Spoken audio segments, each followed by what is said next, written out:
Assalamualaikum dan salam Sarawakku sayang, bersama saya Fidas Matrang, Tumpuan Berita. Premier Sarawak Datuk Patinggi Tan Sri Dr. Abang Abdul Rahman Zuhari Tun Datuk Abang Openg menyaksikan majlis ringkas penyerahan zakat perniagaan RHB Islamic Bank Berhad bagi tahun 2021 kepada tabung Baitulmal Sarawak di Wisma Bapa Malaysia, Kuching pada Jumaat. Penyerahan tersebut merupakan daripada kutipan wakaf untuk projek dana wakaf Al-Bait berjumlah RM500,000 dan zakat perniagaan tahun 2021 RHB Bank Islamic berjumlah RM400,000 yang diserahkan oleh Ketua Pegawai Eksekutif RHB Islamic Bank Berhad, Datuk Adi Sadikin Ali kepada Yang di-Pertua Majlis Islam Sarawak Datuk Misnu Taha. Menurut Datuk Adi Sadikin Ali ketika ditemui media, kutipan wakaf bagi projek dana wakaf Al-Bait dengan kerjasama pihak tabung Baitulmal Sarawak yang telah diwujudkan sejak 2 tahun itu adalah bagi tujuan menambah baikkan rumah wakaf Habibah Kuching dan Akademi Tahfiz Hidayatul Quran An-Nur Sibu.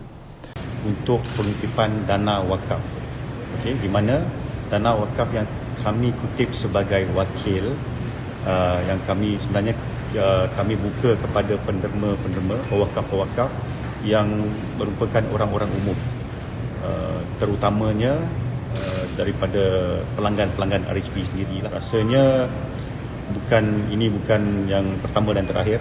InsyaAllah tadi pun kami telah berbincang dan disaksikan oleh Premier, dan mungkin kita akan berkolaborasi untuk kita explore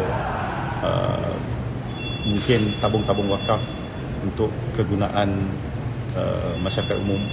Turut hadir Barisan Pegawai RHB Islamic Bank Berhad iaitu Ketua Penasihat Syariah Ahmad Mukarrami Abdul Mumin, Ketua Pegawai Keuangan Khairul Hakim Muhammad Sahari, Pengarah Wilayah Sarawak Muhammad Tony Ong Abdullah dan Pengurus Kanan Komunikasi dan Acara Korporat Marina Saad.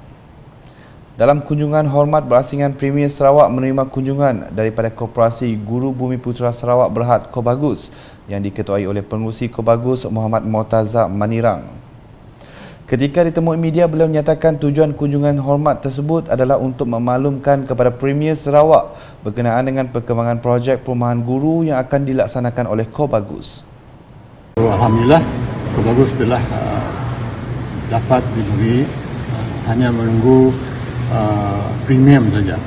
Kami hanya menunggu premium, barulah kami nak take off untuk membuat rancangan perumahan koperasi guru khusus untuk ahli koperasi guru.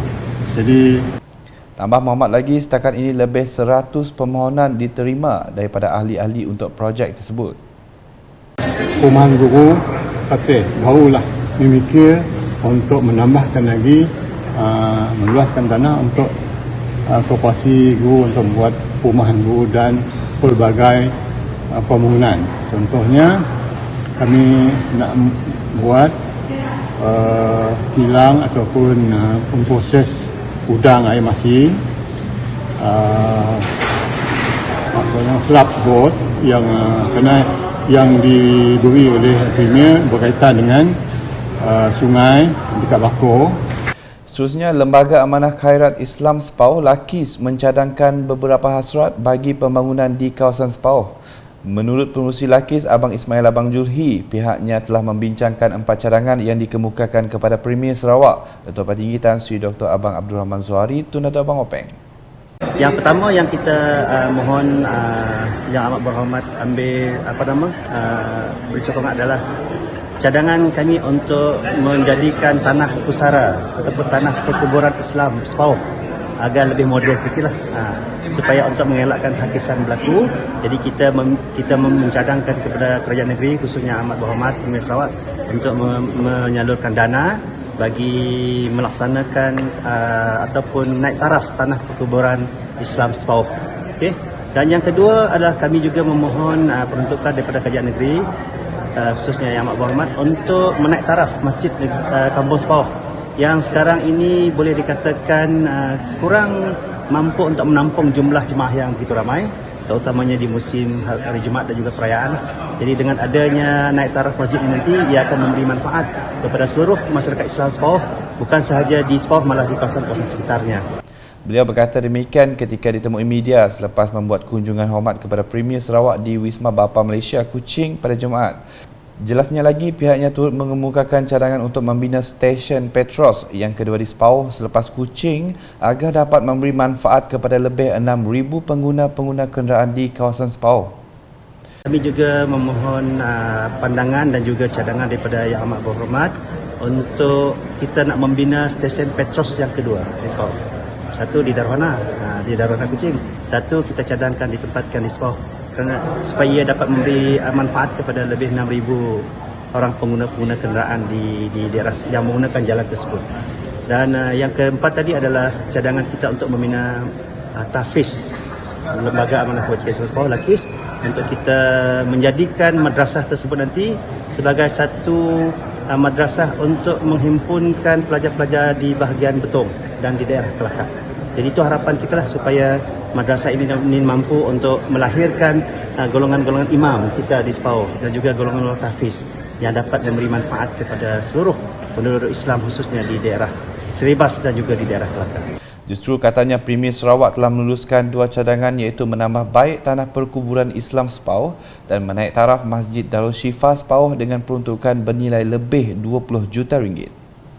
Namun jelasnya lagi, bagi cadangan untuk membina stesen Petros dan membina tahfiz, Premier Sarawak menasihatkan agar pihaknya membincang bersama Sarawak Energy dan Harakah Islamiah Hikmah bagi cadangan tersebut. Sementara itu, Pengarah Jabatan Siasatan Jenayah Narkotik, Ibu Pejabat Polis Datuk Seri Ayub Khan Maidin Pichai turut mengadakan kunjungan hormat kepada Premier Sarawak. Laporan berikutnya, Miss Tourism International MTI World Final 2022-2023 edisi ke-25 dijangka dapat membantu mempromosikan industri pelancongan di Sarawak. Menteri Pelancongan Industri Kreatif dan Seni Persembahan Sarawak Datuk Seri Abdul Karim Rahman Hamzah berkata peserta MTI yang merupakan wakil dari seluruh dunia itu secara tidak langsung akan menonjolkan Sarawak menerusi media sosial mereka. These beauties are ambassadors of their own country. Wherever they go, they have got followers. Their Facebook will have got lots of followers. So that's why wherever they go, whether they are in Lundu, whether they are in Kuching, or whether they are in Bau, they will be taking a lot of photographs, placing them inside their Facebook, and it will be blasted out all over the world. That kind of promotion is something which even the ministry could not afford to do. And this is why when you have got so many beauty pageants doing it for you along the way, it is such an incredible thing, something which I really look forward, something which the ministry really look forward to. And we have to thank the lady here, Madam Esther, for bringing this pageant to Sarawak. Beliau berkata demikian pada sidang media Miss Tourism International MTI World Final 2022-2023 edisi ke-25 di Bau pada Khamis. Datuk Seri Abdul Karim menambah penganjuran Miss Tourism International dijangka membawa kira-kira 60 jelitawan dari seluruh dunia ke Kuching dari 11 hingga 27 November ini. Di Kuching pula, seramai 168 atlet para kontijen Sarawak bakal berentap dalam Tamasya Para Sukan Malaysia Para Sukma 2022 di Kuala Lumpur pada 1 hingga 6 November kelak. Menteri Pembangunan Wanita, Kanak-kanak dan Kesejahteraan Komuniti Sarawak Datuk Seri Fatimah Abdullah berkata, kesemua atlet Para Sukma sudah bersiap siaga menghadapi Tamasya Sukan berkenaan. Menurutnya, beliau menyasarkan setiap kategori sukan yang ditandingi akan menghadiahkan kilauan pingat emas sekaligus mempertahankan kejuaraan Para Sukma. Target. Setiap perkara yang kita buat, kita mesti ada sasaran. Dan sasaran kita kali ini, bila kita naik belon, pergi ke Semenanjung Sinun, ialah untuk menjadi champion kali ke-14. Okey, sasaran olahraga sasaran kita 26 emas. Renang 18. Badminton 2. Pingpong 2. Ten pin bowling 4. Boccia 2. Lawn ball Ni baru sebenarnya. 2. Catur 2. Powerlifting 6. Beliau berkata demikian dalam program Countdown 40 Days bagi menghadapi Parasukma 2022 pada Khamis.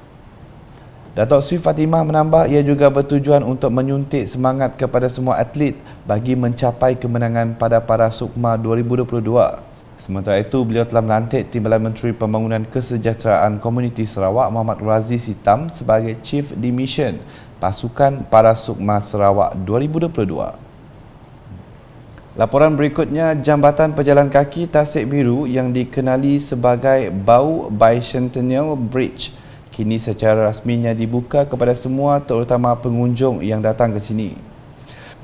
Timbalan Menteri Pengangkutan Sungai dan Laut Sarawak merangkap Ahli Dewan Undangan Negeri Adun Tasik Biru, Datuk Henry Ginep berkata, jambatan yang diberi nama sempena dengan sambutan 200 tahun daerah Bau pada 2020 itu menjadi mercu tanda sejarah bagi daerah tersebut yang mengembalikan nostalgia jambatan merah konkrit di situ pada suatu ketika dahulu. Dulu ada jambatan merah dari sebelah tu ke sebelah nun, dibina menggunakan konkrit. Lepas itu apabila pelobongan dilakukan kali kedua, kedalaman sampai 400 kaki dan jambatan itu sudah tidak ada lagi, bermakna kita hilang landmark kita di bawah. Jelas beliau ia berkonsepkan reka bentuk dari Waihi, New Zealand yang merupakan sebuah bandar bekas pelombongan emas yang dinaik taraf sebagai tempat pelancongan. Kita buat lawatan dan tempat itu memang cantik, mempunyai jambatan yang lebih kurang sama, jadi kita mengambil ilham daripada itu, idea daripada itu, kita buat di Tasik Biru. Dan hari ini kita bersyukur kerana jambatan tersebut dapat dirasmikan dan dibuka kepada orang ramai. Orang ramai boleh berjalan dari jambatan, boleh naik ke bukit, ke Tokong, ada trail. Kita namakan Miners Walk. Berjalan pelombong lah. Sampai ke atas sana dalam 10 minit. Kalau laju macam saya 5 minit lah. Sejuk. Sebab pokok tidak ditebang, semua tidak diusik. Yeah. So they just prepare a trail. It's beautiful. Everybody must come. Beliau berkata demikian semasa ditemui media selepas menyempurnakan perasmian jambatan tersebut pada Khamis. Dalam pada itu, Datuk Henry memberitahu Premier Sarawak telah meluluskan peruntukan tambahan bagi membina jambatan tersebut sebanyak RM1 juta menerusi projek transformasi luar bandar RTP.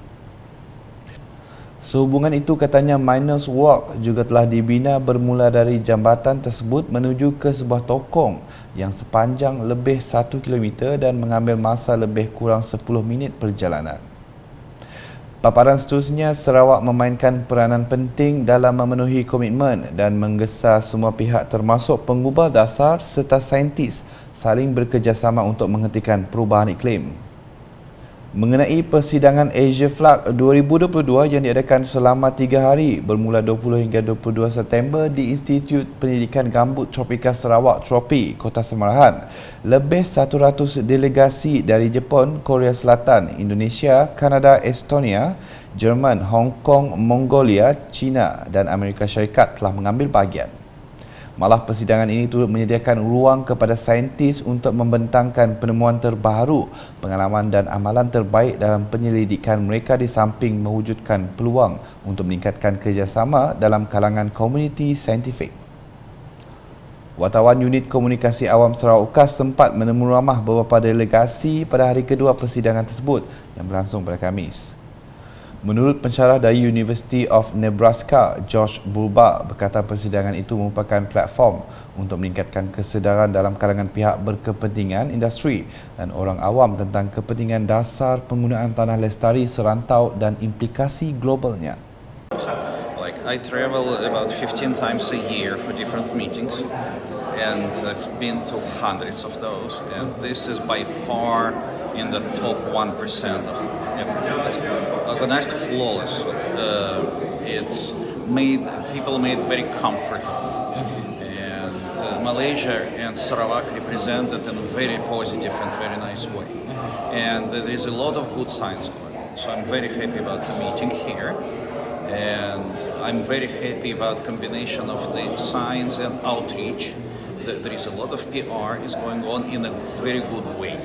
The ability of Malaysian science to give Malaysia future economic possibilities is very visible here, and this is very important. A lot of meetings so academic that most people cannot even figure out what's going on. But here there is academic component, and it's translated into how it can make life better. Sementara itu, Chandra Shekhar, peserta yang mewakili delegasi Indonesia berkata, persidangan ini juga memberi peluang kepada perwakilan untuk membentangkan aktiviti penyelidikan terkini mereka serta bertukar idea dan pengalaman baru dalam mewujudkan hubungan penyelidikan, penerokaan dan penyelidikan kolaboratif. Policy, how people are looking to use this science in terms of using them as a sustainability development goal. So those kind of aspects really will learn from different experts. So that's the way I see this event. And then how you find Sarawak for these 3 days? Sarawak is a wonderful place, and I would say I was so impressed. The events, the way for every details, they are getting their best, and I would say they are really creating. Turut senada, Juruterakanan Kementerian Utiliti dan Telekomunikasi Sarawak Douglas Narawi menyatakan bahawa perlunya kesedaran penjagaan ekosistem yang dinamik dan keboleh-ubahan alam sekitar dalam kalangan penjawat awam, industri serta rakyat. Sebab kita sekarang ini sedang menuju ke negara yang membangun, so kita harus peka tentang perubahan iklim yang melanda, di mana kita sekarang ini kalau kita lihat banyak perusahaan pertanian telah giat diterajui di Sarawak sekarang ini. Jadi kita juga perlu ada buat kajian juga apakah impact sekiranya pelaksanaan seperti pertanian ataupun kerja-kerja lain yang boleh impact kepada climate change. Sebab Untuk makluman, persidangan ini juga dilakukan dengan kerjasama National Institute for Environmental Studies Jepun, Universiti Hokkaido di Jepun, Lembaga Minyak Sawit Malaysia MPOB, Institut Penyidikan Perhutanan Malaysia FRIM dan Institut Pendidikan dan Kemajuan Pertanian Malaysia MARDI, serta disokong oleh Biro Konvensyen Sarawak SCB. Berita sukan memberi tumpuan dengan Sukma 2022 di Kuala Lumpur.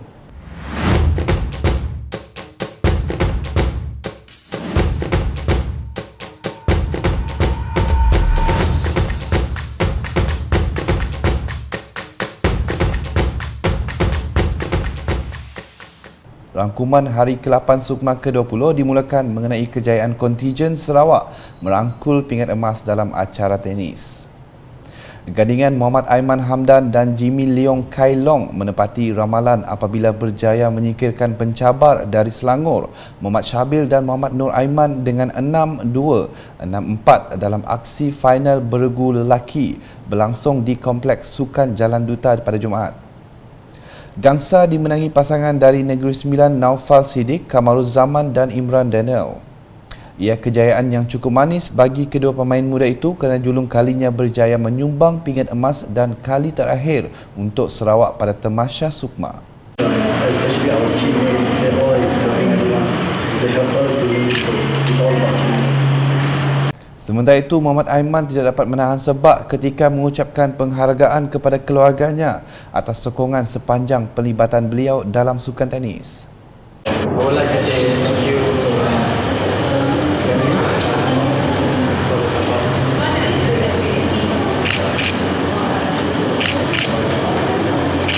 Thank you for making this happen.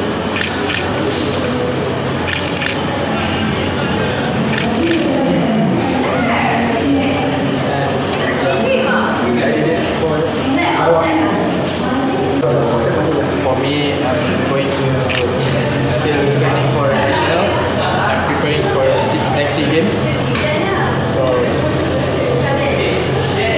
Dalam pada itu, penolong Ketua Kontijen SCDM Tenis Sarawak Datuk Patrick Liu sangat gembira dan berpuas hati dengan kejayaan Aiman dan Jimmy merangkul pingat emas meskipun persiapan mereka terjejas akibat pandemik COVID-19.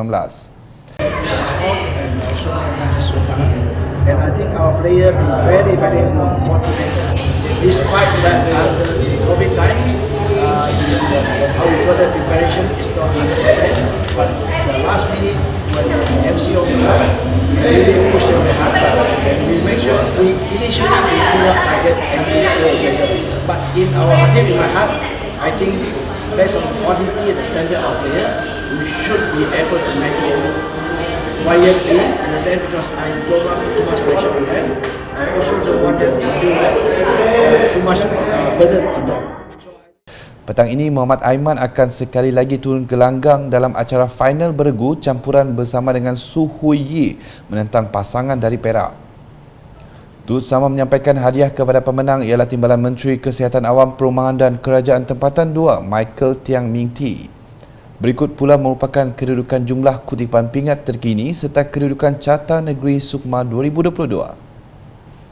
Sekian edisi malam bersama saya Firdaus. Berita lebih lanjut boleh didapati di semua platform media sosial UKAS termasuk portal ukas.sarawak.gov.my dan UKAS channel di YouTube #menyebarfakta. Salam UKAS.